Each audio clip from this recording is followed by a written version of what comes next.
So I have this koi pond. I've had it since 2008, I believe, 2007. And this is one of the things I hate to do the most. Once a year I go and I clean out the filter and put new fabric down in the filter and pump all the old stuff out and do like a 50% water change.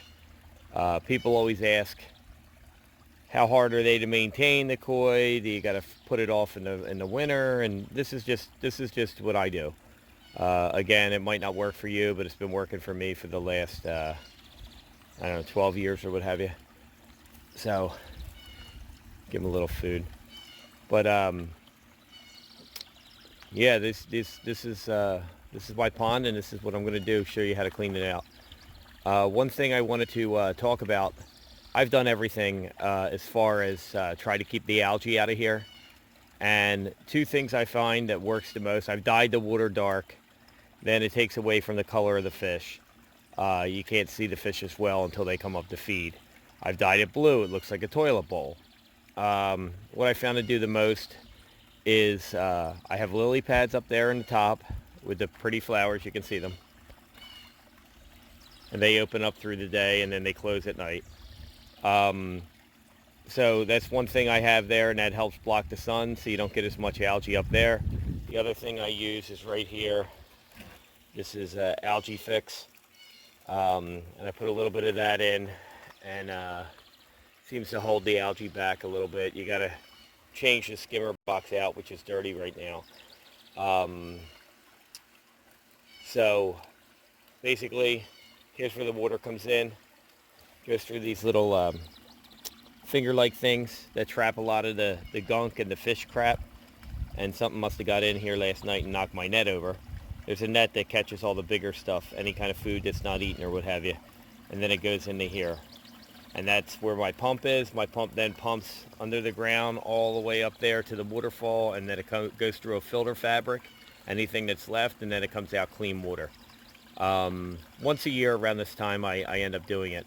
In the wintertime, what I do, I used to just leave the pump run, and then everything would start to freeze over, and I'd have a little trickle, and I was always worried about the pump freezing.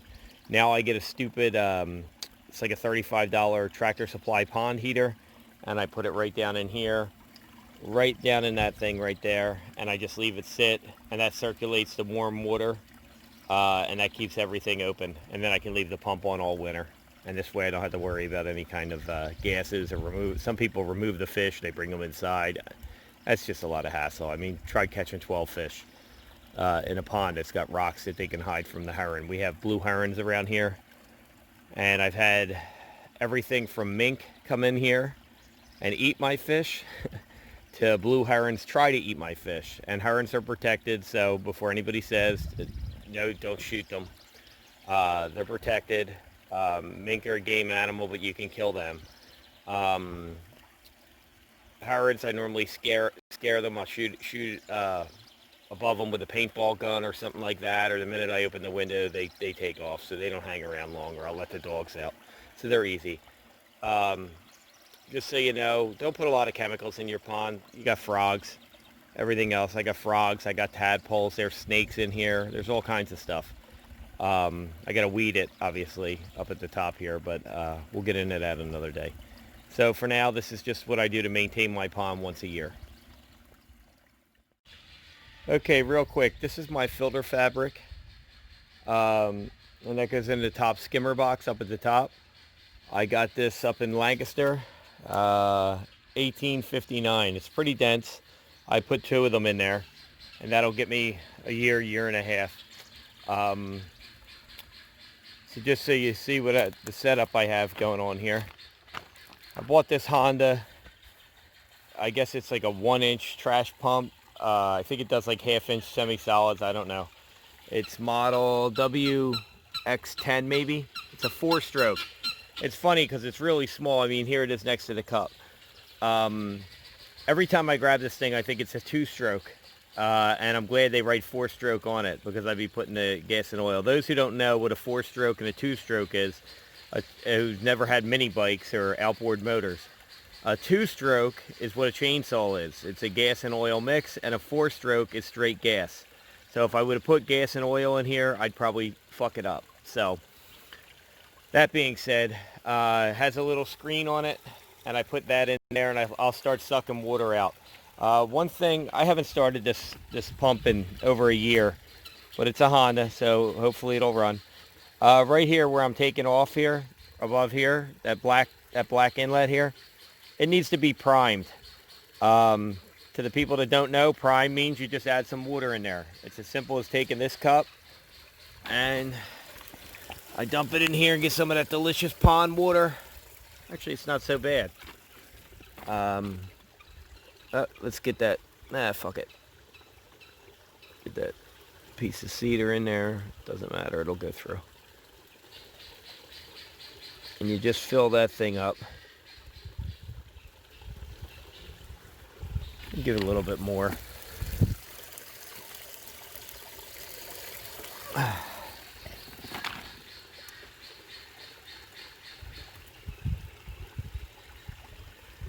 All right, and that'll kind of prime it.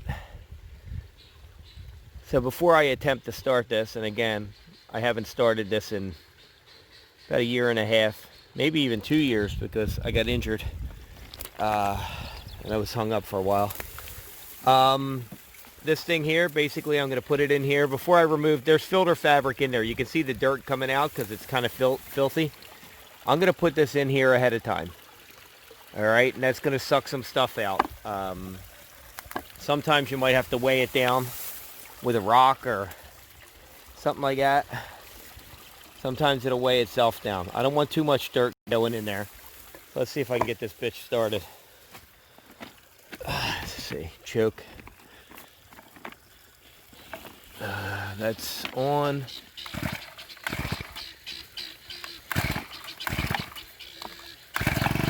There it is. Should be throttle here. Well, that didn't work. I guess I should let it warm up instead of being an asshole.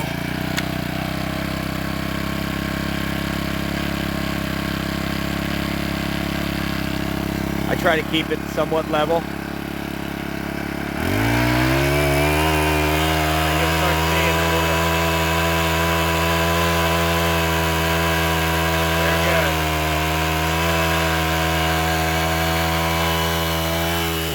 This coming out,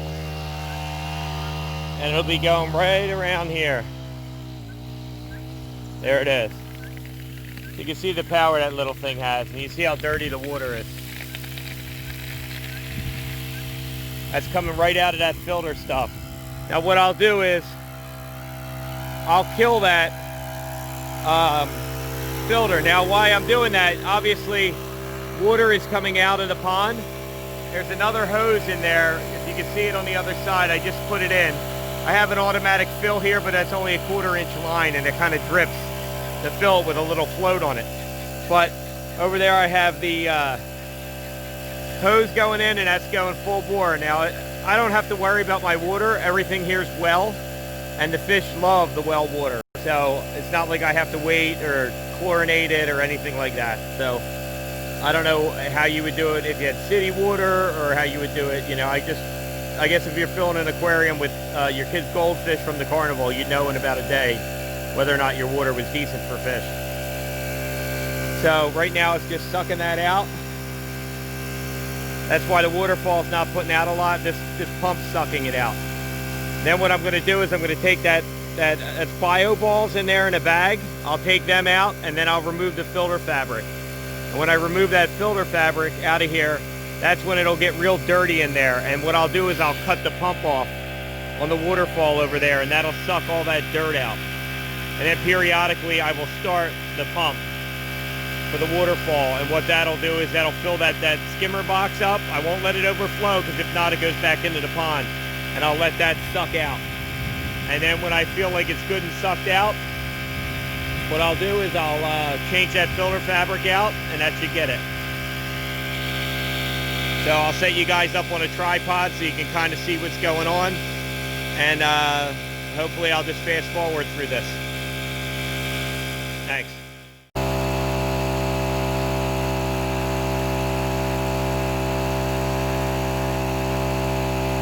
See all that nasty fish shit?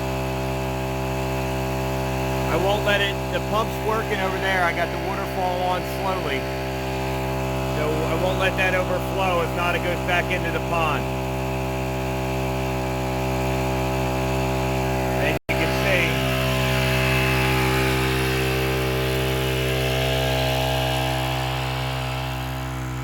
see over here. Now, if you got a neighbor you don't like, I don't, but if you got a neighbor you don't like, you could dump that on his property. Doesn't smell, but kind of nasty. Right, see the pond's about the skimmer box is about to overflow, so I'll go over here.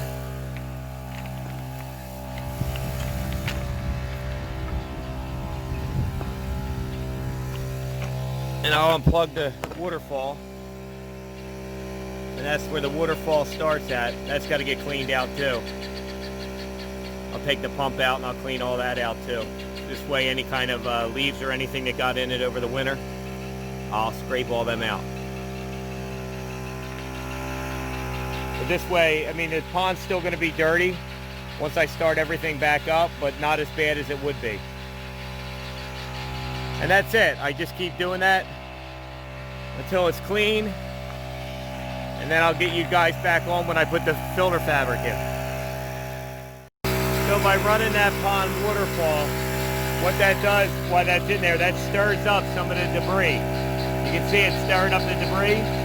So this way, I don't have to get in there and scrape it or hose it out that bad. I will hose it out, but it won't be that bad. And that stirs up the debris. That's why I got the hose running constantly, because we are sucking a lot of water out. And one thing what I do, I take those bio balls. There's my guineas. They just like to yell. I don't know what the hell their deal is. But I take these bio balls and then I hose them off. I don't care that this is the dirty pond water. I save water that way. I'm not out to make the electric companies rich with my well. So what I'll do is I'll save water that way. I'll just hose them out, flip them over. Remember, they came from that filter anyway. So it doesn't matter that I'm rinsing them off with that water that's in there. And that gets a lot of the crap off them.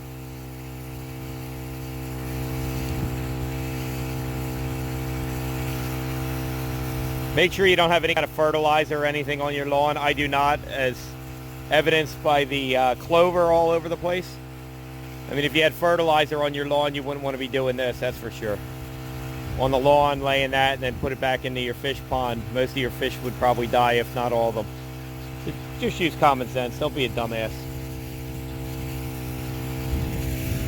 I know they're out there.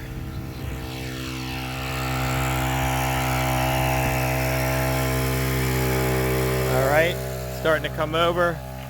Gonna unplug this one more time. And you'll see the pond will stop, this waterfall, and the other thing will suck all that stuff down. And then after that, I should be able to hose that out and put the filter paper in.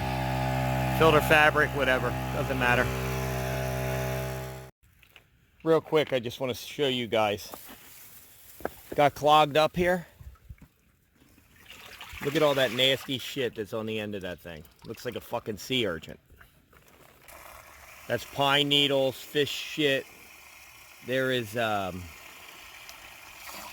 snails in there and all kinds of bullshit.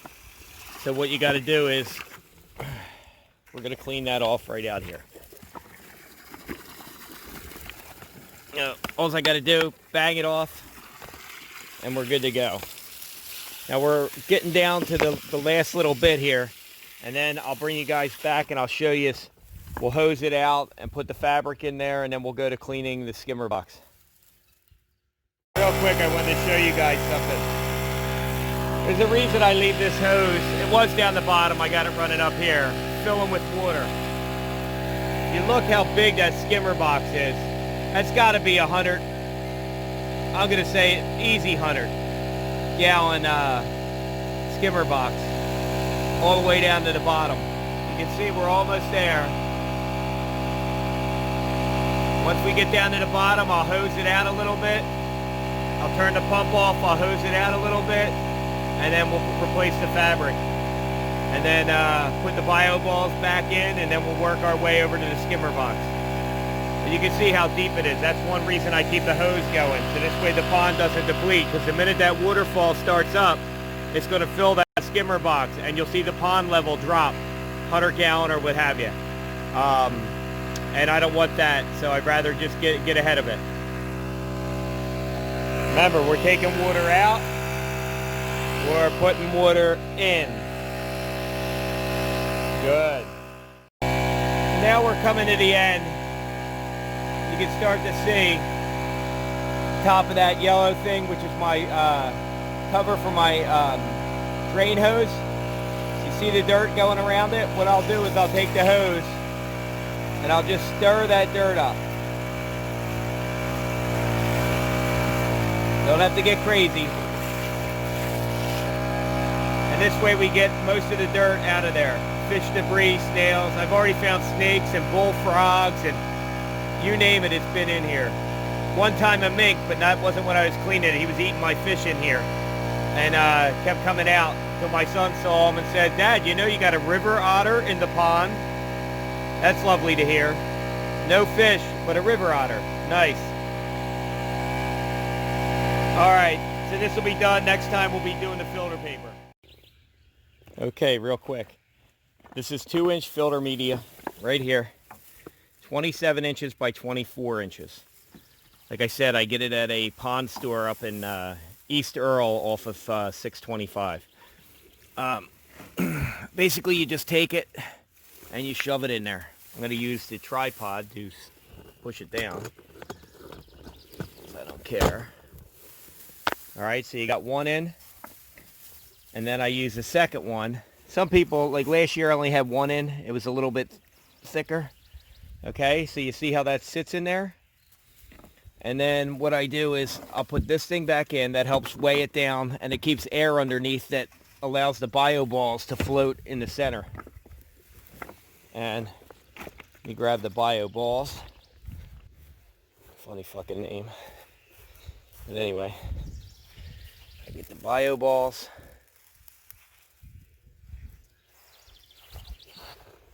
For the most part, I just rinse them out. I don't go through a thorough cleaning because you want them to have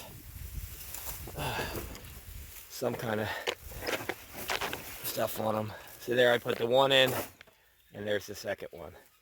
And for the most part, they're kind of clean.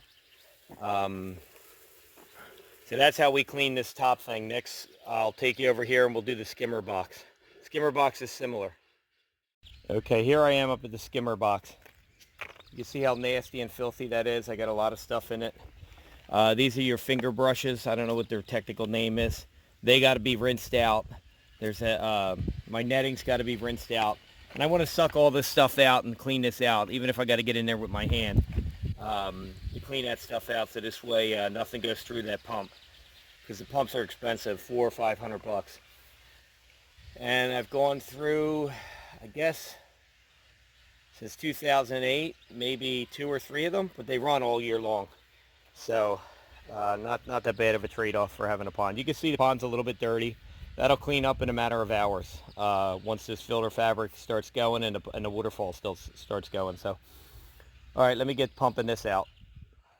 All right, here I am pumping it out up at the filter box up here at the skimmer. So I got a hose in there and I'm stirring it up, and I also have my 1 1/4 inch, whatever it is, trash pump pumping out. So that'll help stir it up, and that'll suck a lot of the debris out. That's how we do it to get the skimmer box fixed up.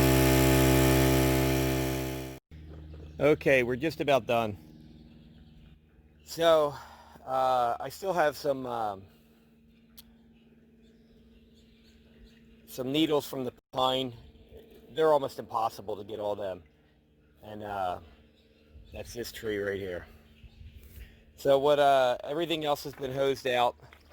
These finger things, they kind of look like feather dusters or something like that you would use to clean a vent on a dryer. they go right down in there. I don't care about the weed in it. Just like that. And that's like a secondary filter. And the first filter is this guy here, which is basically a net that allows like 1/4-inch solids to go through that get caught by the feather duster. That's about it. So I'm going to start this pond up, and it'll start circulating, and probably in about 2 hours everything should be clear. Any kind of questions, let me know. Like and subscribe to this channel. I'll keep doing these videos. And it's also a good way for my kids, my 2 boys, Wyatt and Cody, to learn how to clean the pond so I don't have to constantly do this. All right, good talk. How's it going? Struck a chord firewood here. You guys just saw my Honda WX10 4-stroke water pump. Because I don't use it that much, I'm going to change the oil in it. The oil change in this is pretty simple. Just so you guys know, I use this. This is AMSOIL synthetic 4-stroke for small engines. I've used this in every one of my small engines and I've never had a problem. So I highly recommend this. This is pretty easy to do. There's no drain plug. There's no nothing. I put this down because I'm in the back of the Can-Am. Basically, you're just you're removing the plug. And I like to do it when its temperature's warm. And you can see it's dirty. It needed to be done. I don't think I've hardly ever done it in this thing. Doesn't take a whole lot of oil. It's nasty. Shouldn't be that dark, but I've only used this pump probably a total of 8 times, and I think I've changed the oil in it twice. So it's time. You can see it doesn't take a whole lot of oil at all. Get the rest of that out of there. Dry it off with that. And what I'm going to do is I'm going to get my funnel.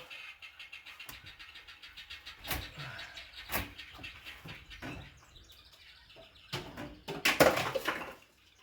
clean up in here, that's for sure.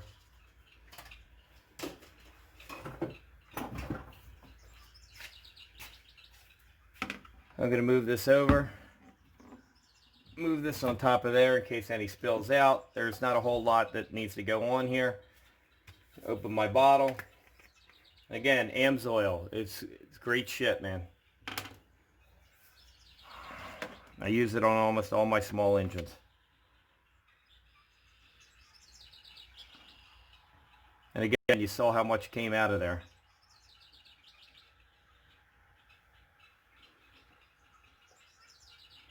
Honda small engines are the best.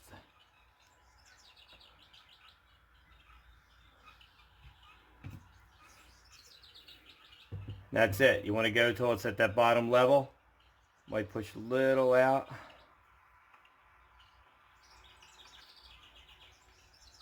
And that's it.